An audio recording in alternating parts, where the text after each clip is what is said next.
Yet another storm in Washington over one of President Trump's nominees, this time Gina Haspel under the microscope ahead of her confirmation hearing on Wednesday. The CIA director nominee appeared on the Hill today to meet with senators in advance of the hearing. Administration sources confirm Haspel was willing to withdraw for consideration over the controversy about her role in the CIA's controversial interrogation program. But the White House is firmly standing behind her. She deserves quick confirmation without partisan theatrics.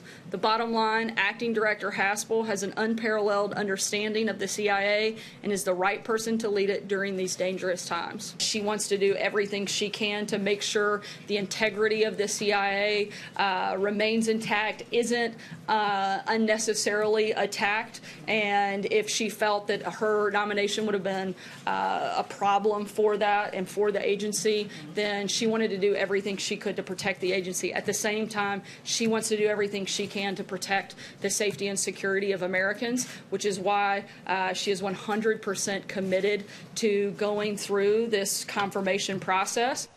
The president tweeted his support earlier. My highly respected nominee has come under fire because she was too tough on terrorists. Think of that. In these very dangerous times, we have the most qualified person, a woman who Democrats want out because she is too tough on terror. Win, Gina. Even people who used to hold this role think she's the right fit for the job. With a president who does not always attach his decisions to the real world, to data, to evidence, Gina Haspel is the one woman I want in that room when everyone else will be going into north-south Autobahn and saying, "You're right, boss."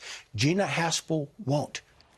All right, Hayden coming out in strong support of President Trump's CIA nominee, Gina Haspel, saying, in fact, this is the exact person you want in the room and making the decisions in these tough times dealing with terror.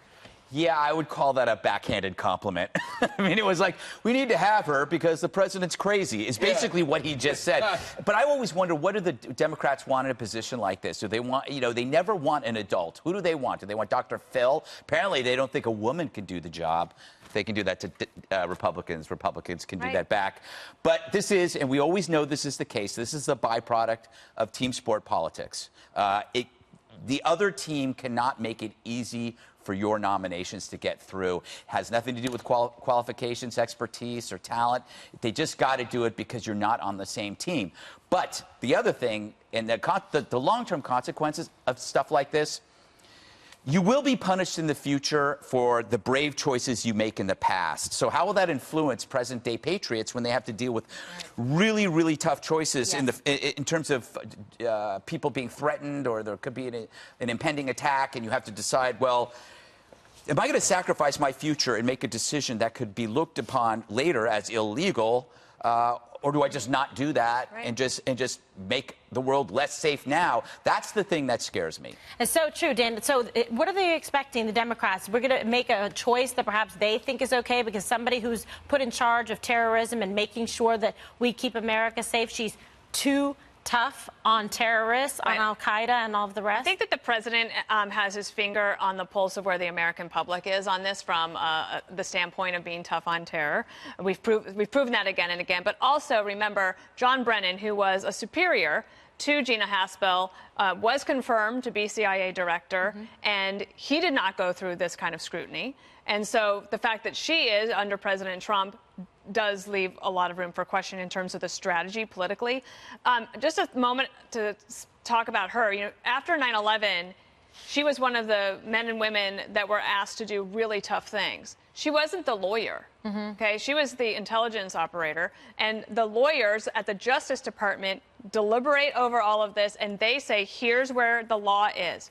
I can't think of a better way to empower terrorists than to take our men and women in intelligence and what Greg was saying, basically make them second guess themselves when they're like, oh, should I, can I, would I? They had the legal clearance. They did really tough things. They caught people like, I don't call him a person. They caught terrorists like Khaled Sheikh Mohammed, who cut off the head of Danny Pearl, the Wall Street Journal reporter. There were 3 terrorists who went through the waterboarding. That was the one enhanced interrogation technique that they did not like. It is no longer available to be used unless this president or this Justice Department or this Congress decides to change it. The other thing, if I could just mention one other point, Ron Wyden, the senator from Oregon, said, why her? I mean, there's so many women in national security who could do this job. No, actually, exactly her. She spent 33 years of her career dedicated to public service. She asked to be transferred to the counterintelligence unit. She was transferred on September 11th, 2001. That was her first day on that job.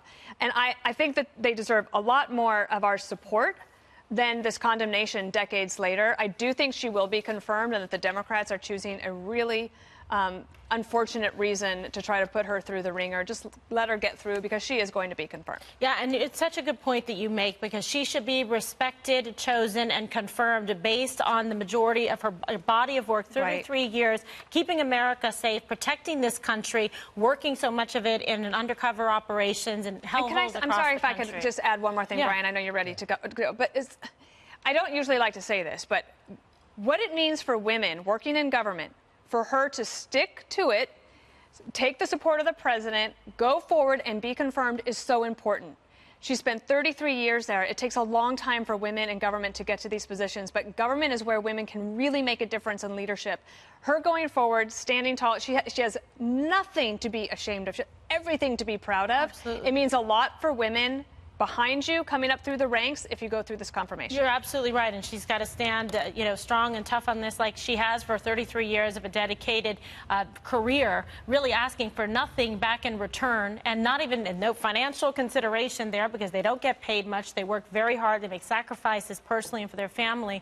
Brian, she should be chosen not because she's a woman, because she is the best choice and candidate for the job. Remember, President Obama comes in, Eric Holder goes, first thing I'm going to do is go after those enhanced interrogation people. And all of a sudden, Leon Panetta goes, wait a second, back off. I'm protecting my people.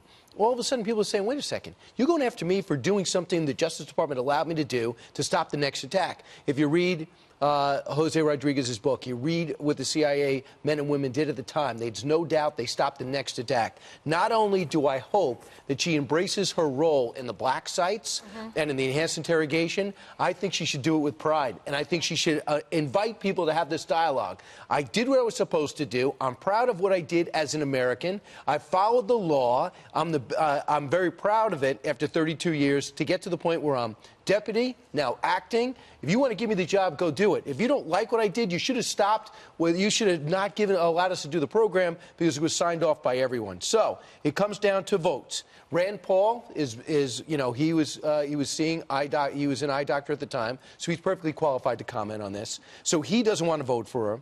But if Joe Manchin, John Tester, Joe Donnelly, Heidi Heitkamp, and Claire McCaskill want any hope of holding on to their seat in red states, they better vote for her. And for her to say, I don't want to be Ronnie Jacksoned on Wednesday, and them to have to run to the CIA to say, come on back, we're going to fight for you. It shows me the White House was slow to back her. They did not get the campaign going.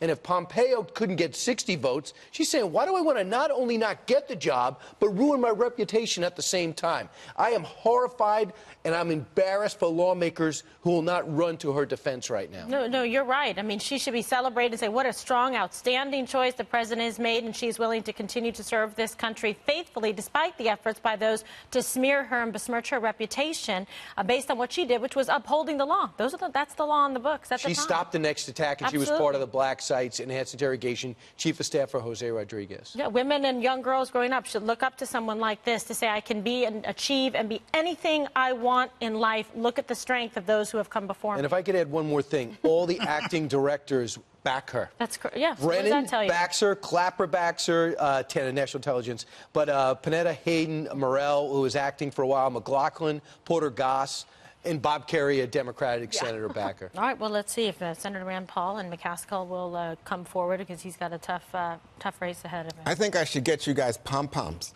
and you could be like a cheering squad. Absolutely. I would do it. But I must say, it lacks somehow coherence because you've got 100 military people who have said, we oppose Gina Haspel. Gee, why would 100 of our American military personnel oppose Gina Haspel when all the insiders, people I know in the intelligence community, people who have been absolutely demonized by the Trump administration, by the way, remember, Nazis and all the rest, now everybody's, pro-CIA, and guess what? The insiders love Gina Haspel, trust her, think that she is competent, does her job well.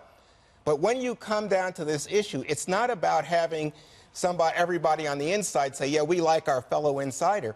It's about American values. Right. And in terms of American values, someone like John McCain, who was tortured, says, I can't do that. Dianne Feinstein, who was definitely a woman and definitely open to having a woman, the first woman run CIA, says, the more I read, the more disturbed I am. Where was she? And so, where was she during this? What was happening? Let me just finish up. Right.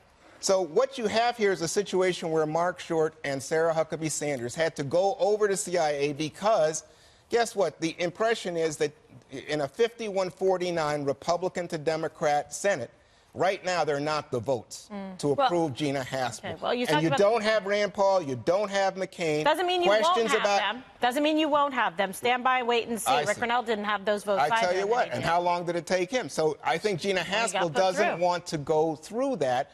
The question is right now whether or not she can say, listen, that's in the past, because arguably she's the perfect person to say, you know what, that was a mistake. I have been through it, and let's move on. I think that's absolutely not. Well, she doesn't have to say right. There's anything. a tactic out there. There's people who support her who want her to say what Juan said. No. And I think it'd be a big mistake. I don't think she should not back down. Unless she did it and then she winked. Didn't do anything wrong. She said, yes, it was a mistake to waterboard. 100 people. They could be people that are trying to support someone else and not supporting her for other different political, ideological, selfish. I think you're missing the whole ball on this. I don't think I am. This is about American values. And you know what? Right. We don't torture people. We don't think that's good. Enhanced interrogation, all signed off on, worked with a psychologist. Legal. This is what you should think about.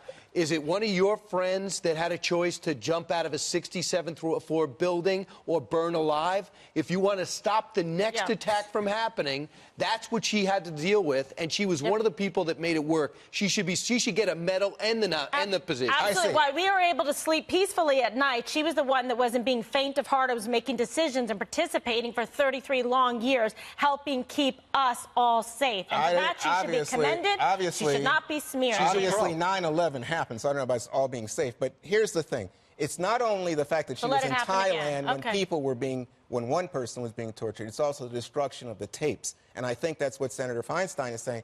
Hey, you know what? You can say, the lawyer said go right at you.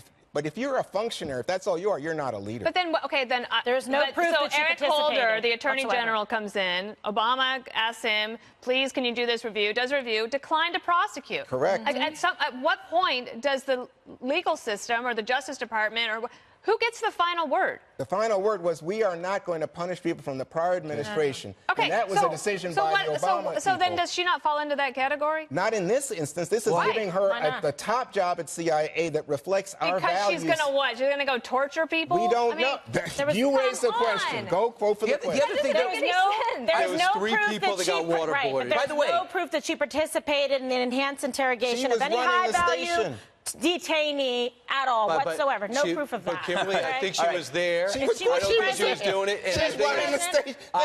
This is funny. Because of her, she stopped myriad of attacks. Khalid Sheikh Mohammed said it himself. Put the time in to do the research for the people that do it. They're the ones who said this stopped, and that sent a message. Do you know what? She did not personally participate present at that location. She ran the Thailand station. I'm getting Greg in.